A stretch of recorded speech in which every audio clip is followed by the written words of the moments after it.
Racist woman denies black soldier his seat in first class, unaware of who's watching. Today we're diving into a powerful story of unexpected change and redemption. It all starts with Anthony, a decorated soldier returning home from his latest deployment, ready to enjoy a rare first-class flight. But what should have been a moment of pride and relaxation turns into a heated confrontation when he faces unjust treatment from a fellow passenger. Leland, her discriminatory behavior sparks a series of events that not only challenges Anthony's dignity, but also a surprising chain reaction that changes both their lives forever. Why did Anthony's calm response lead to such dramatic outcomes? How did this one incident expose deeper truths and inspire real change? Stay tuned to find out. And before we jump in, let us know where you're watching from today. And if this story of integrity and transformation moves you, don't forget to hit that subscribe button. Anthony exhaled slowly as he made his way through the airport, the weight of his duffel bag a constant reminder of the miles he traveled.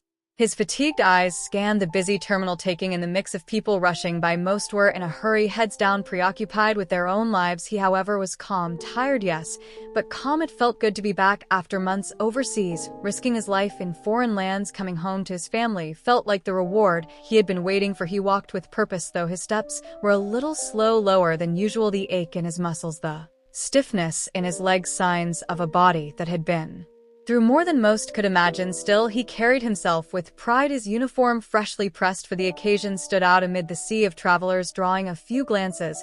But Anthony was used to attention in his line of work. It came with the territory. Anthony held his first-class ticket tightly in his hand, the feel of the crisp paper reassuring him it was a small luxury, a gift to himself after everything he'd been through. His mind briefly wandered to the day he bought the ticket. He had hesitated at first, knowing that his money could be spent elsewhere, maybe on something for his wife or his daughter. But after weeks of back-to-back missions and nights spent under the stars in a combat zone, he convinced himself that he deserved it. He had earned it. The seat in first class was more than just comfort. It was a moment of peace, a brief respite from a world of chaos. As he approached the check-in counter, the familiar sounds of the airport buzzed around him, the rolling of suitcases, the chatter of passengers, and the muffled announcements over the intercom. He flashed a tired but polite smile at the attendant, who quickly checked his boarding pass. "Thank you for your service, sir," she said, handing it back to him with a respectful nod. Anthony simply nodded, accustomed to the well-meaning gestures. He appreciated them, of course, but he didn't need constant reminders of his service. All he wanted now was to get home, to see his family again, to hold his daughter in his arms. The thought of it made his heart ache with longing. Just a few more hours, he told himself as he walked toward the first-class lounge. He couldn't help but reflect on everything he had endured, the long nights on patrol, the friends he had lost along the way, the weight of decisions that haunted him even now. But he also thought of the good moments, the camaraderie, the sense of purpose that had driven him to enlist in the first place. All those sacrifices had brought him to this moment, and in a few short hours he'd be with his family. That was all that mattered. The first-class boarding area came into view, and Anthony felt a small sense of relief wash over him. Finally, a chance to sit down and relax before the long flight. As he approached, his eyes briefly scanned the rows of plush seats. Most were already occupied by travelers, business people engrossed in their laptops, a few older couples reading or chatting quietly. His gaze, however, landed on a woman seated near the window, Marissa. She was hard to miss. Well dressed in a tailored jacket and expensive-looking shoes, Leland exuded an air of entitlement. Her perfectly coiffed blonde hair and designer handbag perched on the seat beside her completed the picture. Everything about her screamed wealth, from the gleaming watch on her wrist to the way she held herself, chin raised just a little too high, eyes scanning the room as if she owned it. Anthony didn't think much of her at first. He wasn't the type to judge people based on appearances. He had met all kinds during his time in the military, and if there was one thing he learned, it was that appearances could be deceiving. Still, as he made his way toward the empty seat next to her, he noticed her posture change. Her eyes locked on him, a light narrowing of her gaze, her lips pressing into a thin line. "Excuse me," Anthony said politely as he stopped in front of the seat beside her. "I believe that's my seat." Marissa didn't respond right away. Instead, she looked him up and down, her expression one of thinly veiled Disdain for a moment, she seemed to consider whether she would even dignify him with a response. Finally, she spoke, her voice dripping with condescension. "Are you sure?" she asked, raising an eyebrow. Her eyes flicked to his uniform, then back to his face. "This is first class." Anthony's jaw tightened, but he kept his voice steady. "Yes, I'm sure this is my seat." Marissa leaned back in her chair, her perfectly manicured fingers tapping lightly on the armrest. She looked him over again, this time with even more scrutiny. There was no mistaking the skepticism in her eyes. She clearly didn't believe that someone like him, someone who looked like him, belonged in first class. "Well, I find that hard to believe," she said, her tone light, but laced with insult. "You must have made a mistake. This is for first-class passengers." Anthony took a deep breath, forcing himself to remain calm. He had dealt with worse, far worse in his time, and he wasn't about to let this woman ruin his day. Still, there was a part of him that bristled at her words, at the blatant disrespect she showed without even knowing him. He didn't deserve this, not after everything he had been through. "I didn't make a mistake," Anthony replied firmly.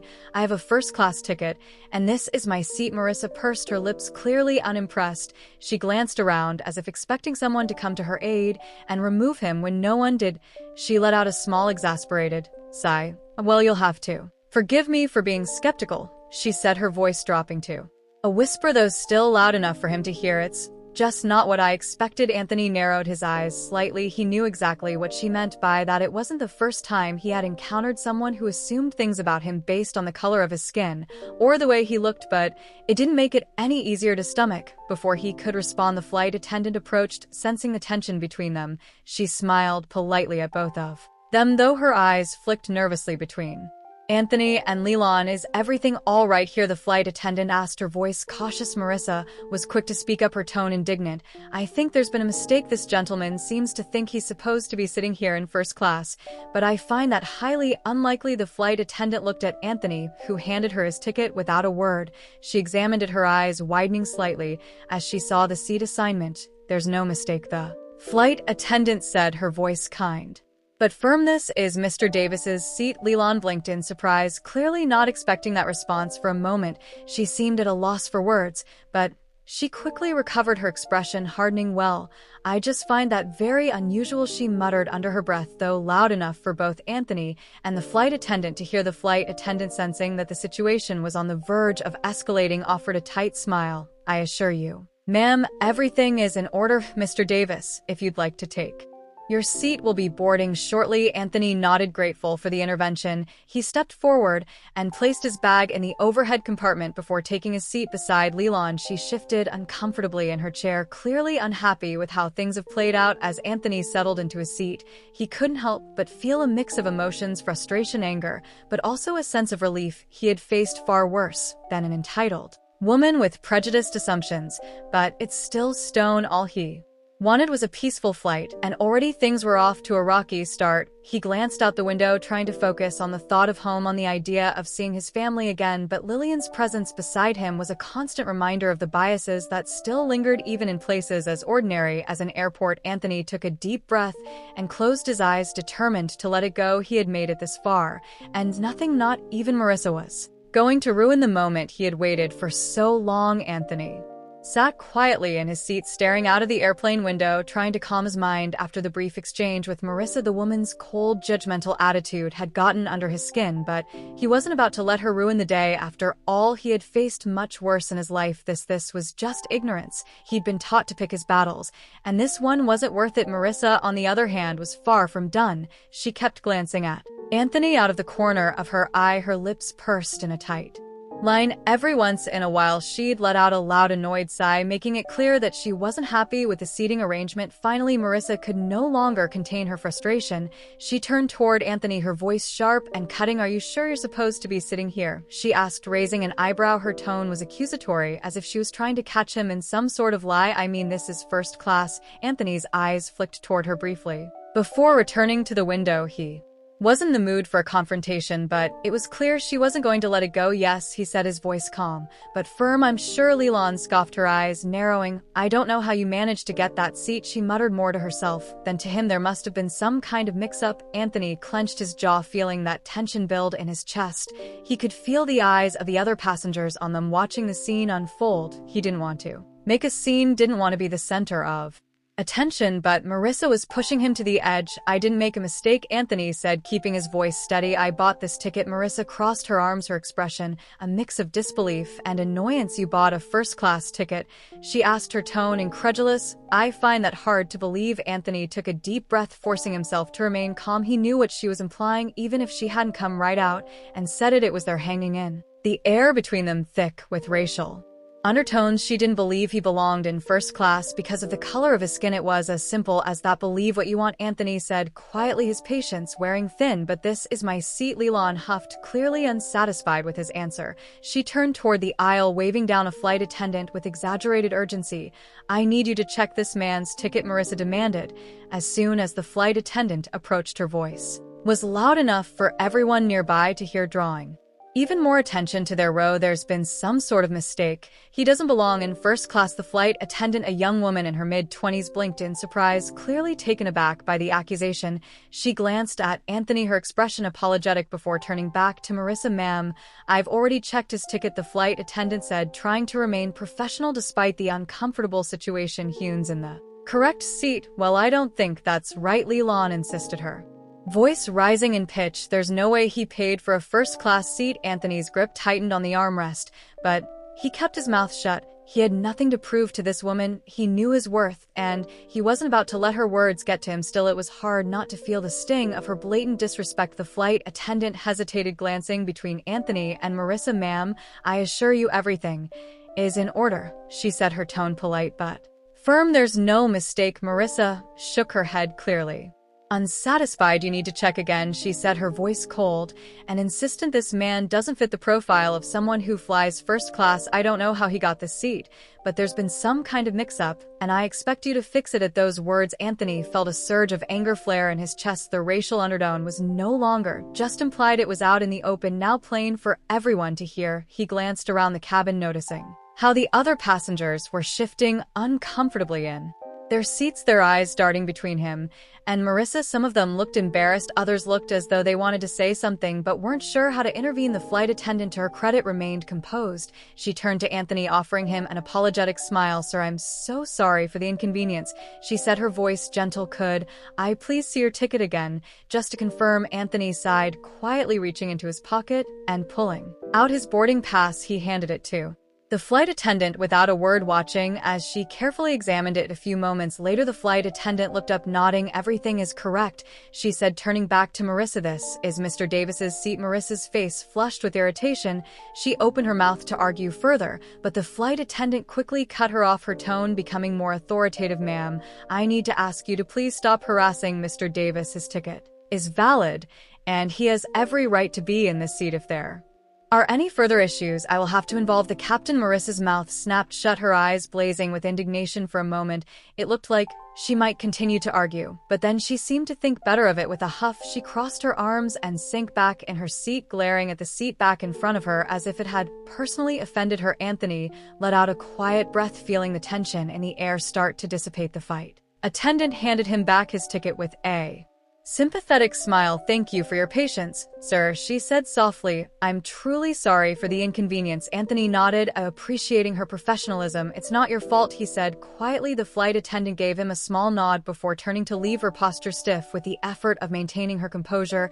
Anthony watched her walk down the aisle, feeling a mix of relief and frustration. He was glad the situation hadn't escalated any further, but the sting of Marissa's words still lingered. He settled back into his seat, determined to focus on the positive. He was almost home soon. He'd be with his wife and daughter, and all of this would be a distant memory. He just needed to make it through the next few hours. But Leland wasn't finished. Even though the flight attendant had put her in her place, she couldn't seem to let go of her anger. She turned toward Anthony once more, her eyes narrowing. "You know, this whole thing is ridiculous," she muttered under her breath, though loud enough for Anthony to hear. "I don't know why everyone's making such a big deal out of this. It's just a misunderstanding." Anthony didn't respond. He didn't see the point in engaging with her any further. It was clear that nothing he said would change her mind. "I mean, it's not like I said anything that bad," Leland continued, her voice dripping with self-righteousness. "People are so sensitive these days. You can't say anything without someone getting offended." Anthony clenched his jaw, fighting the urge to respond. He knew that anything he said would only make things worse. Instead, he focused on keeping his breathing steady, remind himself that this was just a temporary situation. Soon he'd be off this plane and far away from Lillian's toxic presence. Marissa seemed to take a silence as an invitation to continue. "It's not like I was being rude," she said, her voice rising slightly. "I just asked the simple question. It's not my fault if people jump to conclusions." Anthony finally turned to look at her, his eyes hard. "You didn't ask a question," he said quietly, his voice low and controlled. "You made an assumption." Marissa blinked, clearly taken aback by his directness. For a moment, she seemed to consider her response, but then her expression hardened. "Well, excuse me for being surprised," she snapped. "I don't usually see." Anthony held up a hand, cutting her off. "You don't need to explain," he said, his voice calm but firm. "I know exactly what you meant." Marissa stared at him, her mouth open in shock, as if she couldn't believe he had the audacity to speak to her that way. For a moment, it looked like she was going to respond, but then she snapped her mouth shut, turning away from him with a loud, annoyed huff. Anthony shook his head, turning back toward the window. He wasn't about to let her bait him into a confrontation. He had dealt with people like Marissa before, people who hid their prejudice behind thinly veiled comments and condescending smiles. He knew better than to let it get to him. As the minutes ticked by, Anthony tried to lose himself in his thoughts, focusing on the excitement of seeing his family again, but it was hard to fully relax with Marissa sitting just inches away, radiating hostility. A few rows ahead, an older couple exchanged uneasy glances, clearly uncomfortable with the tension in the air. A young man with earbuds and stared at his phone, but his posture suggested he was keenly aware of the situation. Other passengers shifted in their seats, casting furtive glances toward Anthony and Marissa, as if unsure of how to react to what they had just witnessed. Anthony knew that this moment would linger in the minds of those who had seen it. For some, it would be a reminder of the subtle ways racism could rear its ugly head even in everyday situations. For others, it would be an uncomfortable encounter that they would try to forget. As soon as they stepped off the plane, as the plane began to taxi down the runway, Anthony took one last deep breath, determined to leave the confrontation behind. The wheels lifted off the ground, and soon the plane was soaring into the sky, carrying him closer to home. But even as the city below faded from view, the weight of Marissa's words still hung heavy in the air. The tense silence following the confrontation between Leland and Anthony settled over the first-class cabin. Like a heavy fog, Marissa, still fuming, had crossed her arms and turned her body slightly away from Anthony, as though the mere sight of him offended her. She stared at the sea back in front of her, occasionally shifting in her seat, her frustration evident in the stiff way she carried herself. But Anthony had long stopped paying attention to her. His focus had shifted inward, away from the woman who had attempted to strip him of his dignity, and toward the familiar feelings that her actions had stirred in him. He leaned back in his seat, his eyes fixed out the small window as the ground below grew more distant. The engines hummed steadily, their rhythmic sound oddly calming in the midst of everything that had transpired. Unbeknownst to either Anthony or Marissa, a silent observer had been watching the entire scene unfold from just a few rows behind. Robert was a well-known businessman, his face familiar to anyone who paid attention to the news or the world of philanthropy. Though dressed in casual clothes for the flight, he exuded an air of quiet authority, the kind that comes with experience, wisdom, and a certain level of success. He had boarded shortly after Leland and Anthony, slipping into a seat with little fanfare, unnoticed by most of the passengers around him. As Robert had taken his place, he had quickly become aware of the tension between the two passengers seated ahead of him. Lillian's haughty demeanor had been hard to miss, and her escalating comments had drawn his attention. At first, he had watched with mild curiosity, wondering if the disagreement was a simple misunderstanding. But as the exchange between Marissa and Anthony had continued, Robert's curiosity had given way to disgust. The condescension in Marissa's voice, the assumption she had made about Anthony, and the way she had demanded that the flight attendant verify his ticket, it was all too familiar. Robert had seen people like Leland before, people who wore their entitlement like a badge of honor, who believed their wealth or status made them inherently superior to others. It was a mindset he despised, one that he had fought against his entire life, both in his business dealings and in his charitable work as a philanthropist.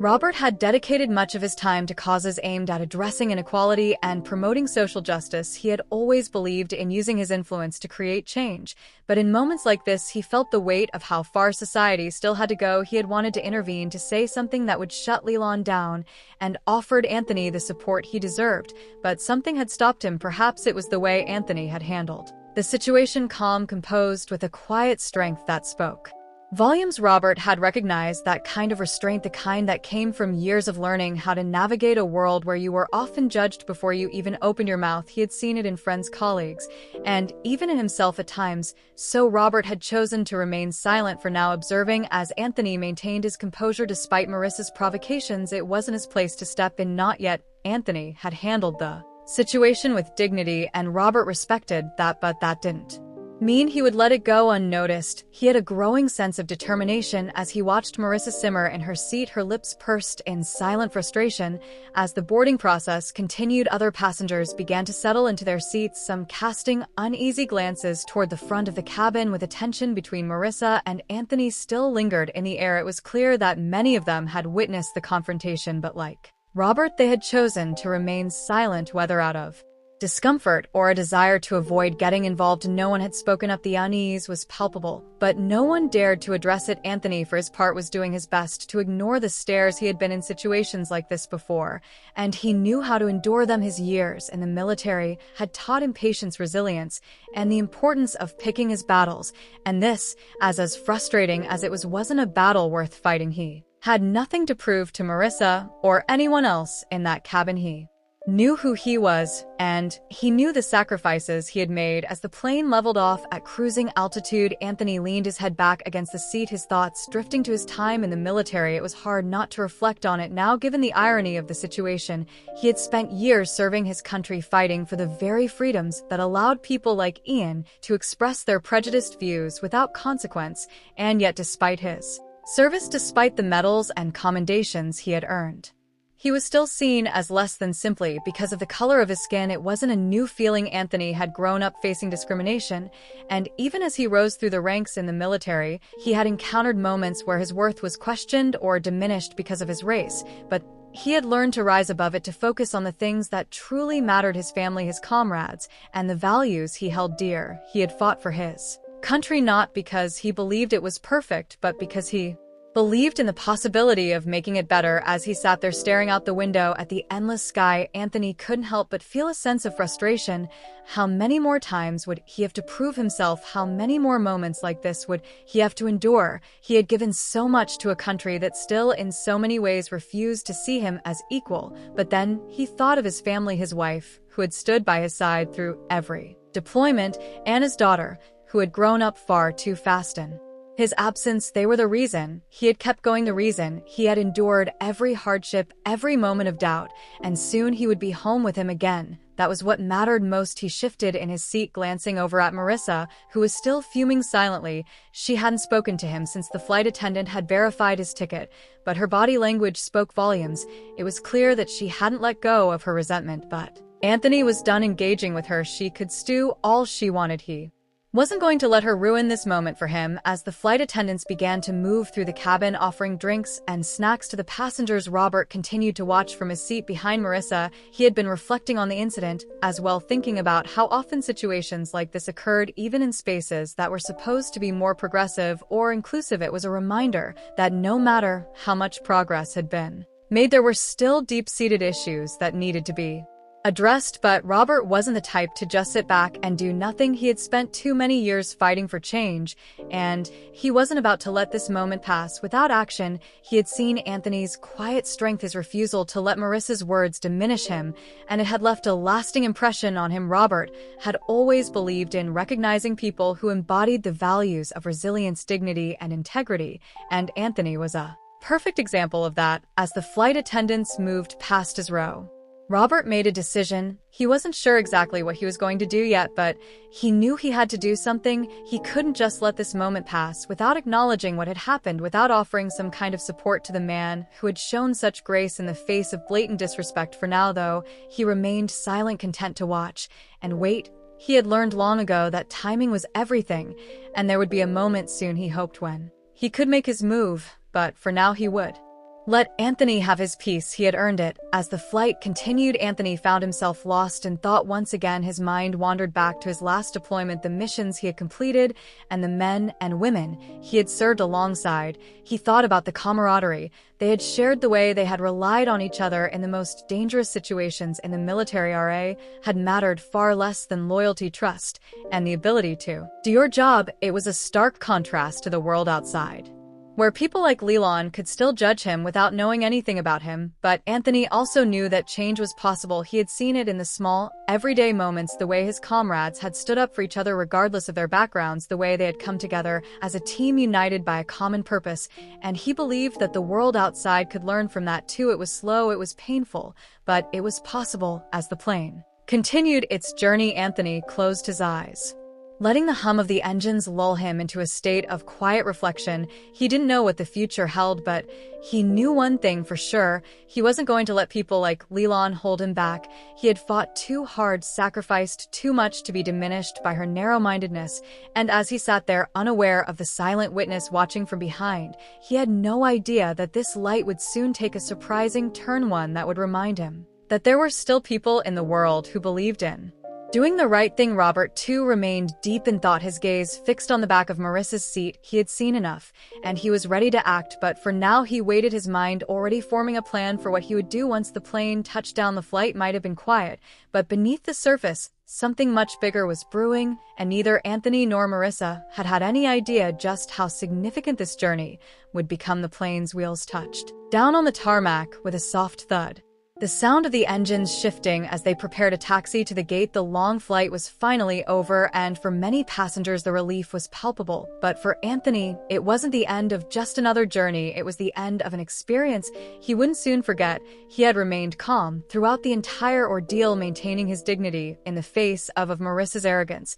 But as the plane began to slow, the exhaustion of the past few hours caught up with him. He stretched slightly in his seat, feeling the tension in his shoulders. It had been a long deployment, and all he wanted now was to reunite with his family. He pictured his wife's smile, the way his daughter would run up to him arms wide, and that made the wait for the plane to come to a complete stop even harder. Across the aisle, Marissa was already gathering her things, her posture stiff, and her face still set in that same look of superiority.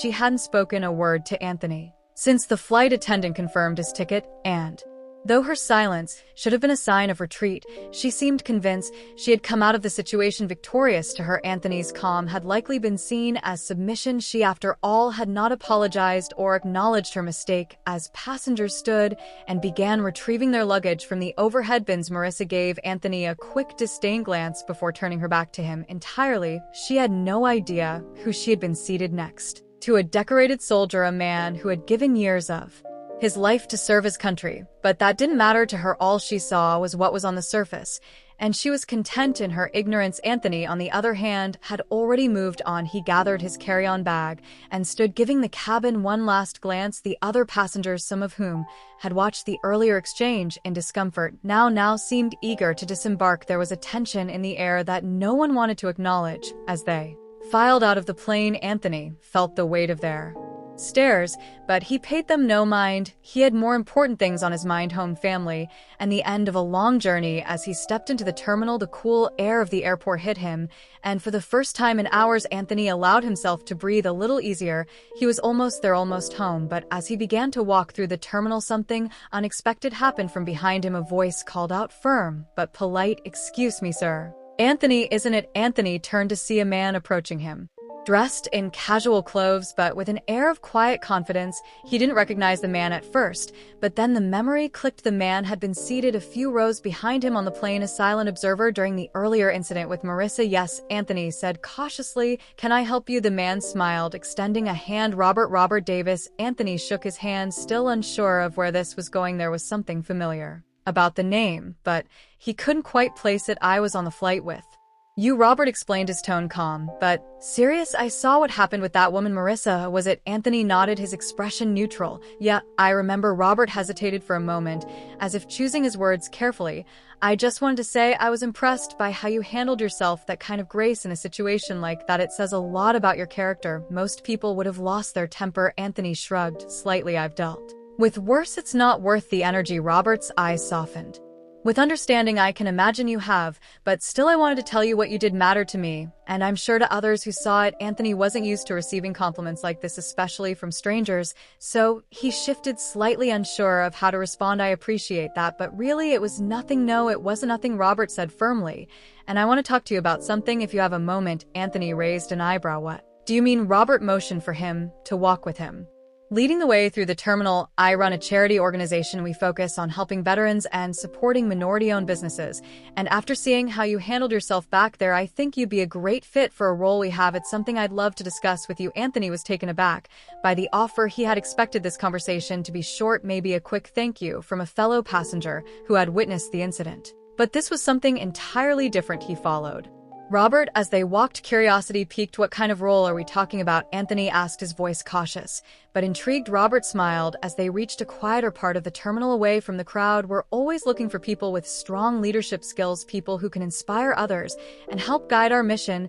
You clearly got those skills. I saw it back on the plane. You didn't let her words shake you, and that's exactly the kind of resilience we need. Anthony listened closely, still processing everything. All done my time in the military. I was planning on taking a break, focusing on my family for a bit, and I respect that, Robert said quickly, but this wouldn't be full-time. It's something you could do on your own terms, and the impact you'd have, it would be significant. Anthony wasn't sure what to say. The idea of working for an organization that helped veterans and minority-owned businesses appealed to him, but it was so sudden, so unexpected. He had just been trying to get home to put the entire incident with Lillian behind him, but now it seemed like that moment was leading him somewhere new, somewhere he hadn't anticipated. What kind of impact are we talking about? Anthony asked. After a pause, Robert's eyes lit up. We're working on several initiatives right now. One of the biggest is a ministership program for veterans transitioning to civilian life. You'd be able to guide them, help them find their footing, and share your own experiences. We're also working on grants for minority-owned businesses, giving them the support they need to get started or expand. Anthony nodded slowly, his mind racing as he considered the possibilities. He had always wanted to do something more after the military, something that would allow him to continue serving in a different way.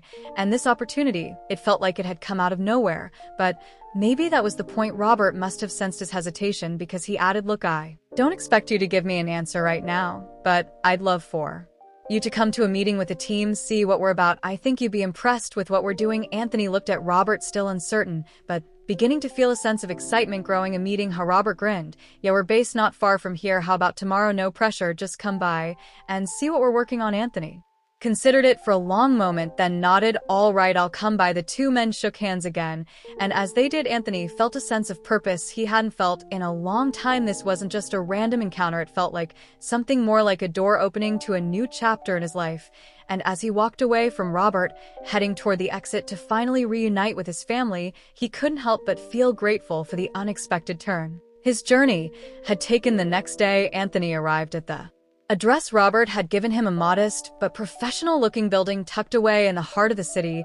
He wasn't sure what to expect, but as he walked through the doors, he was immediately greeted by a sense of warmth and purpose. The walls were adorned with photos of veterans and their families, alongside images of smiling entrepreneurs cutting ribbons in front of their new businesses. Robert met him at the entrance, greeting him with the same easygoing smile from the day before. Glad you made it, he said, leading Anthony through the building to a conference room where a few other members of the team were already seated. The meeting began, and as Anthony listened to Robert and the others discuss the various projects they were working on, he felt himself becoming more and more invested. The work they were doing was important, providing real, tangible support to veterans and minority-owned businesses in ways that could change lives. And as the conversation continued, Anthony began to see how he could fit into that picture. When the meeting ended, Robert turned to Anthony with a hopeful look. So what do you think? Anthony smiled, feeling more certain than he had in a long time. I think I'm in. In the weeks that followed, Anthony took on his new role with the organization, using his experience and leadership skills to help guide veterans through their transitions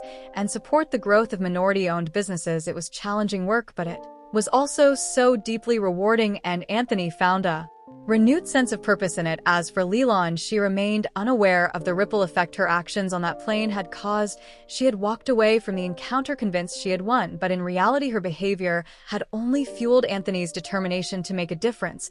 And as Anthony continued his work, he knew one thing for sure: no matter how people like Marissa tried to bring him down, he would always rise above. As Anthony settled into his new role at Robert Scheide, little did he know that the Incident on the plane was about to take on a life of its own, unbeknownst to both Anthony and Marissa. A fellow passenger had discreetly recorded their altercation using a smartphone, the video capturing Marissa's condescending remarks, and Anthony's dignified response was about to set social media ablaze. The passenger, a young college student named Alex, had been seated a few rows behind Anthony, and Marissa, initially hesitant to get involved, Al had felt compelled to document the exchange, sensing its significance. After deliberating for a day, Alex decided to share the video online, hoping to spark a conversation about racial prejudice in everyday situations. Within hours of being uploaded, the video went viral. It spread like wildfire across various social media platforms, garnering millions of views and sparking heated discussions. The hashtag first-class racism began trending, with people from all walks of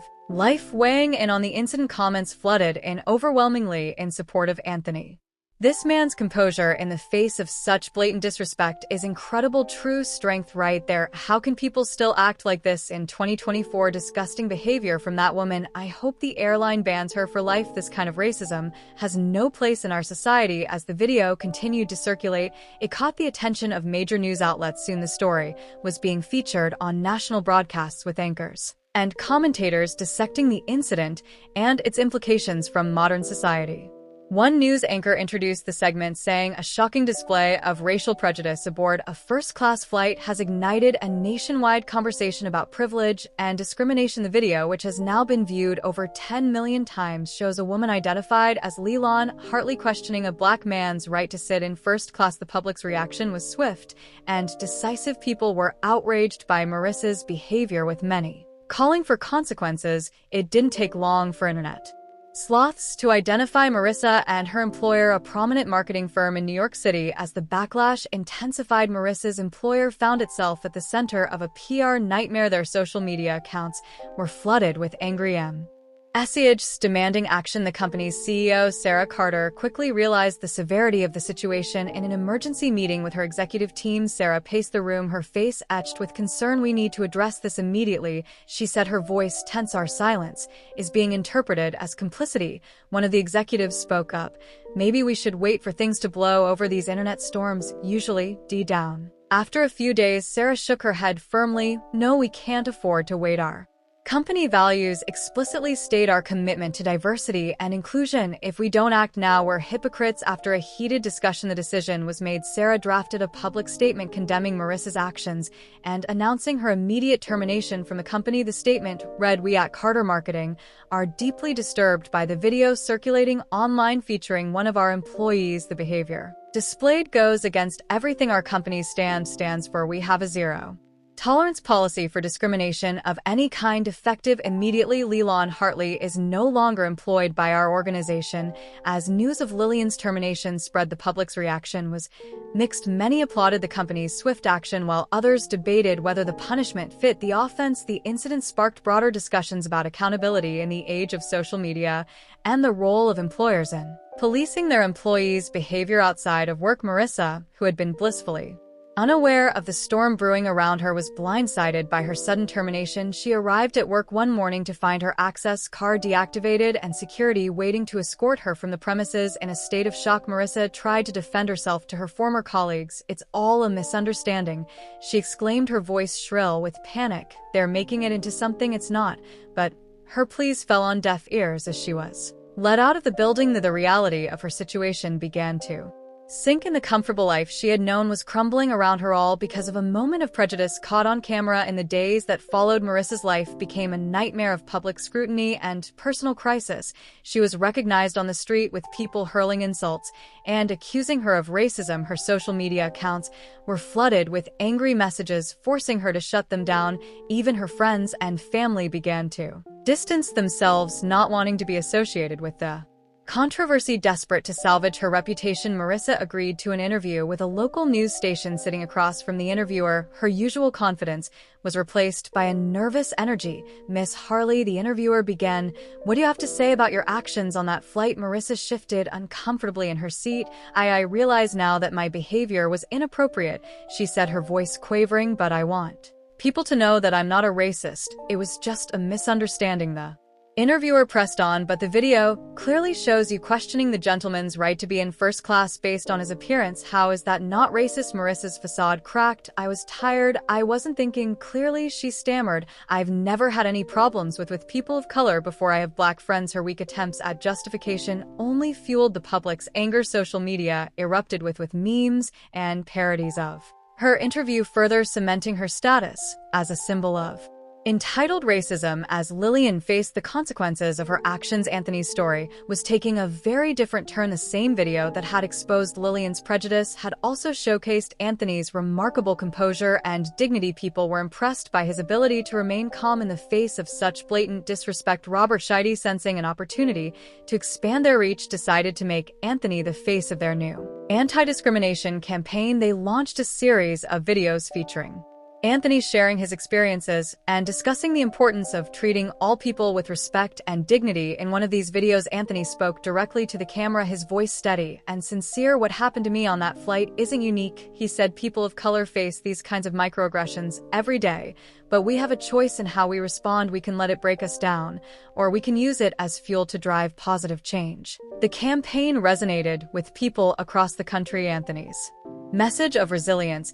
and hope in the face of adversity struck chord with many who had faced similar experiences. Donations to the charity skyrocketed, allowing them to expand their programs and reach even more veterans and minority-owned businesses. Anthony found himself thrust into the spotlight, invited to speak at conferences and events across the country. At first, he was hesitant about the attention, preferring to focus on the work rather than his newfound fame, but he soon realized that his platform could be used to make a real difference. During one particularly impactful speech at a national conference on racial equity, Anthony addressed a packed auditorium. The incident on that plane was just a moment, he said, his voice carrying across the hushed crowd, but it represents a much larger issue in our society. We need to have honest conversations about race and privilege.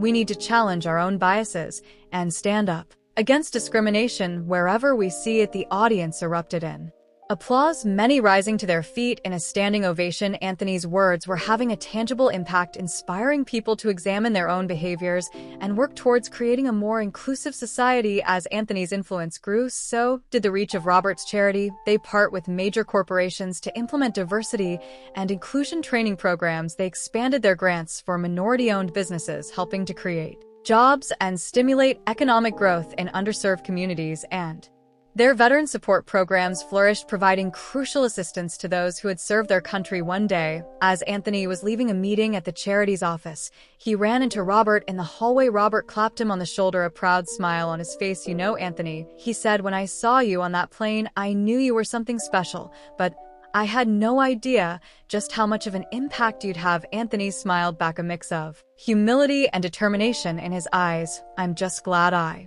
can use my experience to help others," he replied. "Every day, I'm reminded of why this work is so important." As they walked together towards the exit, Robert chuckled softly. "You know, in a strange way, we almost owe Lillian to thank you. Her actions that day set all of this in motion." Anthony shook his head, his expression thoughtful.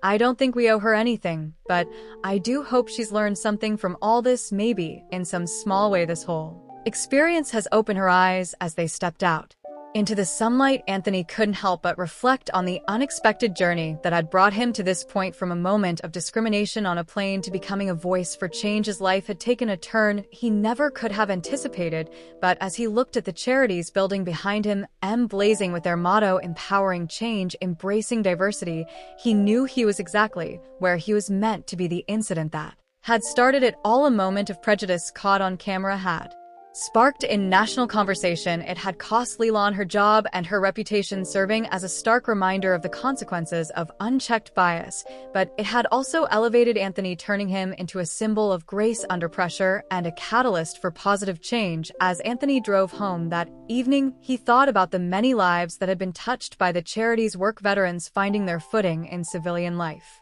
minority entrepreneurs getting the support they needed to thrive, and countless Individuals inspired to confront their own biases and work towards a more inclusive society. He couldn't help but smile at the irony Marissa's attempt to diminish him had instead propelled him into a position where he could make a real difference. It was a powerful reminder that sometimes the most challenging moments in life could lead to the most unexpected and rewarding opportunities. As he pulled into his driveway, Anthony saw his wife and daughter waiting for him on the porch, their faces lit up as he stepped out of the car, and he was once again reminded of what truly mattered: family purpose, and the chance to leave the world a little better than he found it. The public backlash against Leland and the subsequent rise of Anthony's influence had created a ripple effect touching lives far beyond the confines of that first-class cabin. It was a testament to the power of standing up against injustice and a reminder that one person's dignity in the face of discrimination could inspire millions. As the dust began to settle on the viral incident, the ripple effects of that fateful flight continued to spread, touching lives far beyond Anthony and Leland. The video had sparked a national conversation about race privilege and accountability, leading to unexpected consequences and opportunities for many involved. For Anthony, life had taken on a new rhythm. His work with Robert's charity had become more than just a job. It was a calling. Each day brought new challenges and rewards as he worked to expand the organization's reach and impact. On this particular morning, Anthony found himself preparing for a meeting with a potential corporate sponsor, a Fortune 500 company interested in partnering with the charity for a nationwide diversity initiative. As he adjusted his tie in the mirror, Anthony caught sight of the framed newspaper article hanging on his office wall. The headline read, "From First-Class Confrontation to First-Class Citizen: Anthony Carter's Journey." He shook his head, still amazed at how a moment of adversity had led to such positive change. A knock at the door interrupted his thoughts. It was Robert, looking excited. "Anthony, you ready? The CEO of Grayson Industries is waiting." Meeting in the conference room. Anthony nodded, taking a deep breath. "Let's do this." As they walked to the conference room, Robert filled him in on the details. Grayson Industries has been under pressure to improve their diversity practices there, hoping our partnership can help them turn things around. Entering the conference room, Anthony was greeted by a familiar face: Sarah Carter, the former CEO of the marketing firm that had fired Marissa. She stood as they entered, extending her hand with a warm smile. "Mr. Carter, it's an honor to meet you," Sarah said, her voice sincere. "Your story has been an inspiration to many, including myself." Anthony shook her hand, surprised by the connection.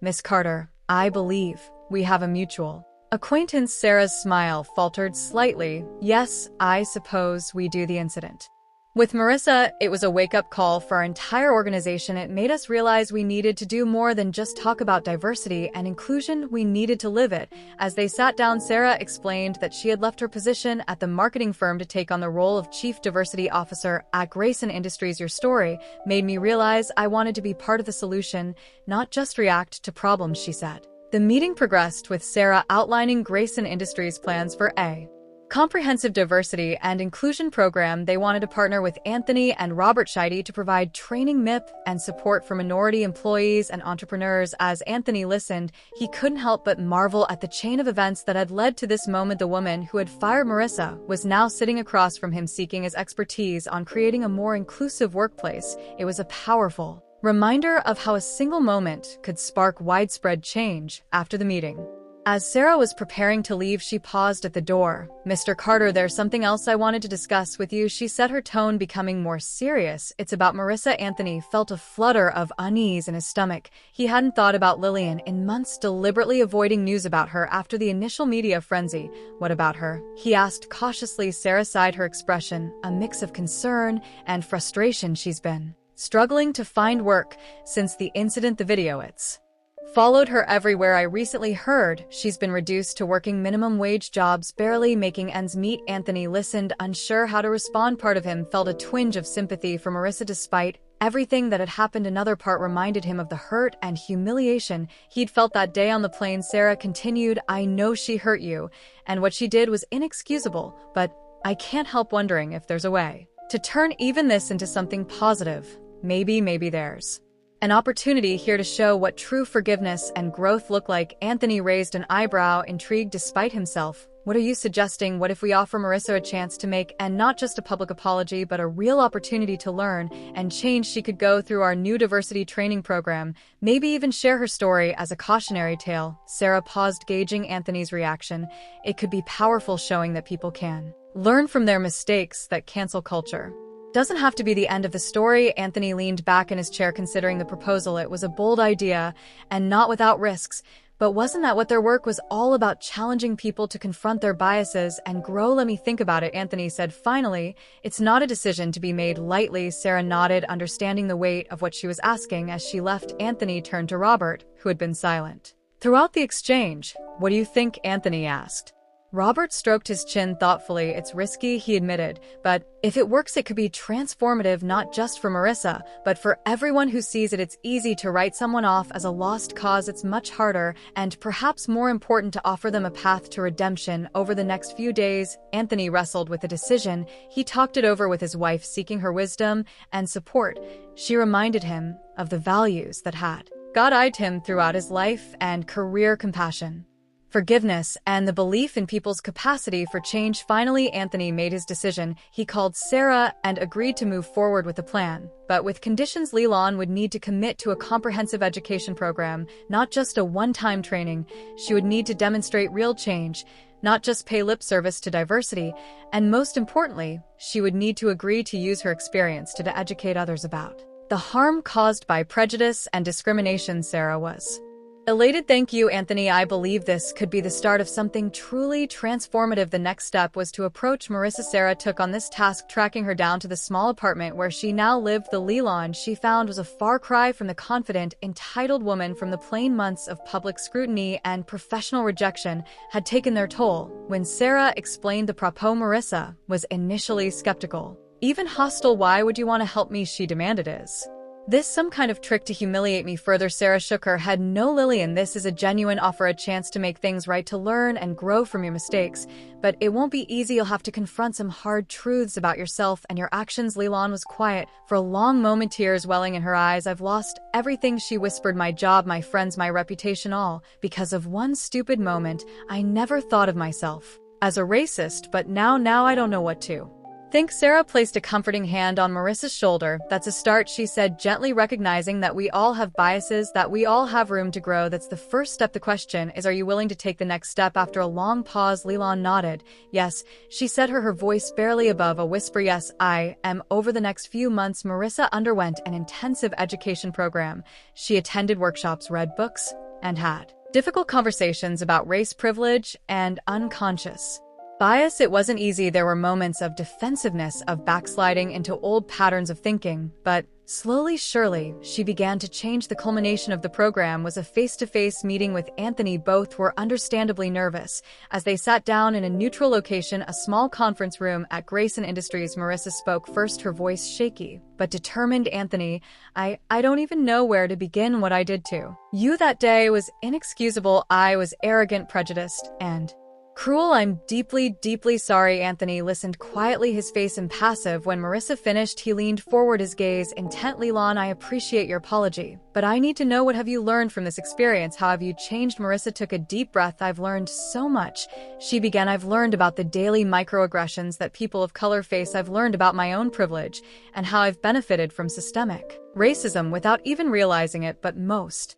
importantly, I've learned that being not racist isn't enough. We have to be actively anti-racist, challenging our own biases and standing up against discrimination wherever we see it. As Leland spoke, Anthony could see the genuine change in her. The entitled woman from the plain was gone, replaced by someone humbled and eager to learn. It wasn't perfect. There were still moments where her old biases shone through, but the transformation was undeniable. Thank you, Leland, Anthony said when she finished. I can see you've done a lot of work on yourself, but you know, this isn't the end, right? This is just the beginning of a lifelong journey. Leland nodded, her expression serious. I know, and I'm committed to continuing this work, not just for myself, but to help others learn from my mistakes. In the weeks that followed, Anthony and Leland worked together to develop a new program for Grayson Industries and the charity. They would share their story, the incident on the plane, the fallout, and the journey of growth and Reconciliation. As part of diversity training sessions, their first joint presentation was nerve-wracking for both of them. Standing in front of a room full of Grayson employees, Anthony and Marissa took turns recounting their experiences. Leland spoke first, her voice steady despite her nerves. "A year ago, I was a different person," she began. "I thought I was a good person, an open-minded person, but one moment on a plane revealed the ugly truth of my own biases." As she recounted the incident, many in the audience shifted uncomfortably, perhaps recognizing aspects of themselves in Marissa's story. Then it was Anthony's turn. He spoke about the pain of being judged and dismissed based on his race, about the weariness of constantly having to prove himself worthy of spaces like first class. But he also spoke about the power of resilience, of turning adversity into opportunity.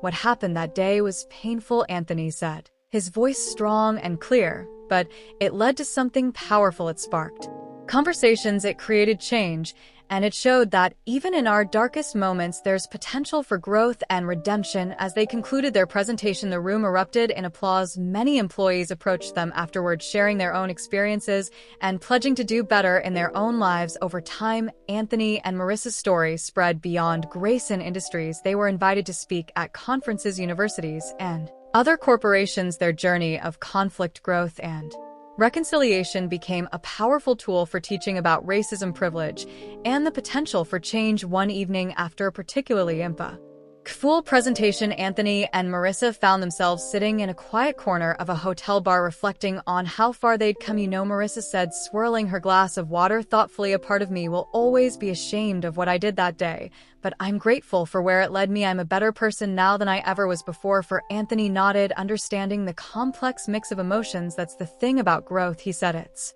often painful, but it's always worth it." Marissa smiled. "Roll. I just wish it hadn't taken such a public humiliation for me to learn these lessons." "Maybe that's part of your purpose now," Anthony suggested, "to help others learn these lessons without having to go through what you did." As they continued to talk, a young woman approached their table hesitantly. "Excuse me," she said, her voice tinged with nervousness. "I saw your presentation earlier. I wanted to thank you both. It made me realize some things about myself that I'm not proud of, but it also gave me the hope that I can change." Anthony and Marissa exchanged a glance, both feeling a sense of validation. This was why they did this work, to spark those moments of self-reflection and change. As the young woman walked away, Leland turned back to Anthony. "Do you ever wonder what would have happened if Alex hadn't recorded that video?" she asked. "If none of this had come to light?" Anthony considered the question for a moment. "I try not to dwell on what ifs," he said finally, "but I like to think that everything happens for a reason. Maybe we needed to go through all of this to get where we are now." Marissa nodded, a thoughtful expression on her face. "You know, when this all started, I thought my life was over. I never imagined I'd be here doing this work. It's funny how life turns out. Sometimes it is," Anthony agreed.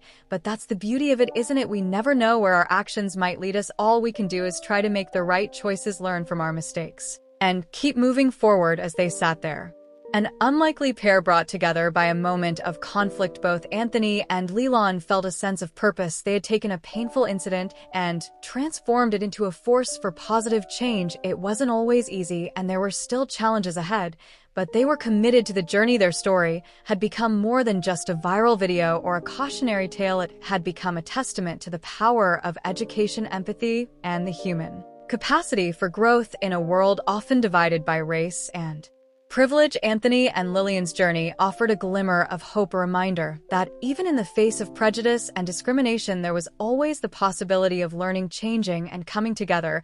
As they left the bar that night, stepping out into the cool evening air, Anthony and Marissa felt a sense of optimism about the future. They had come so far from that day on the plane, but in many ways their journey was just beginning. There were more stories to share, more minds to open, more hearts to change.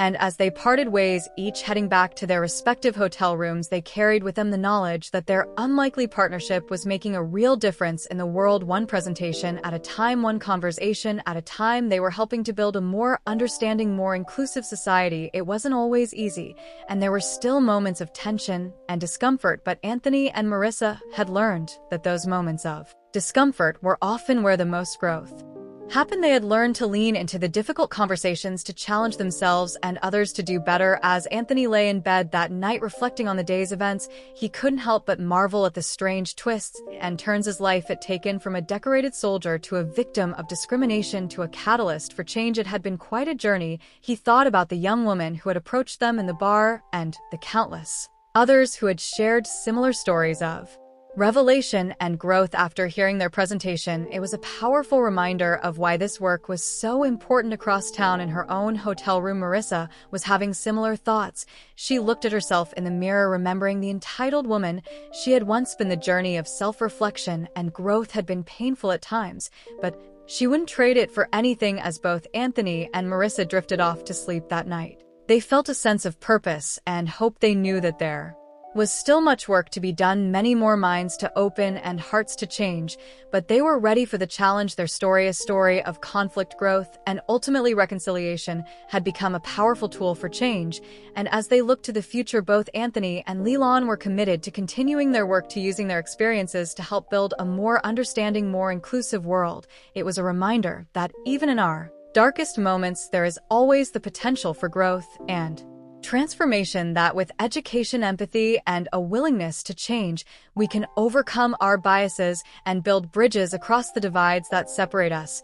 As the city slept around them, Anthony and Leland rested, ready to face another day of challenging conversations and transformative work. Their journey was far from over, but they were on the right path, a path of understanding, growth, and hope for a better future. Anthony's story of dignity in the face of injustice sparked a remarkable transformation, influencing not just those directly involved, but also resonating with many who heard about his experience. The unexpected turn of events revealed deep truths and led to a powerful message of redemption and change. If Anthony's journey moved you, be sure to subscribe for more stories of courage and impact. And before you go, we'd love to hear from you. How do you think you would have handled a similar situation? Share your thoughts in the comments below. Disclaimer: this channel is opposed to all forms of discrimination, bigotry, intolerance, and human rights violations. The narratives presented here are original works that were crafted to foster constructive dialogue, comprehension, and introspection. The production of all content is guided by a dedication to the preservation of human dignity and the respect for diversity.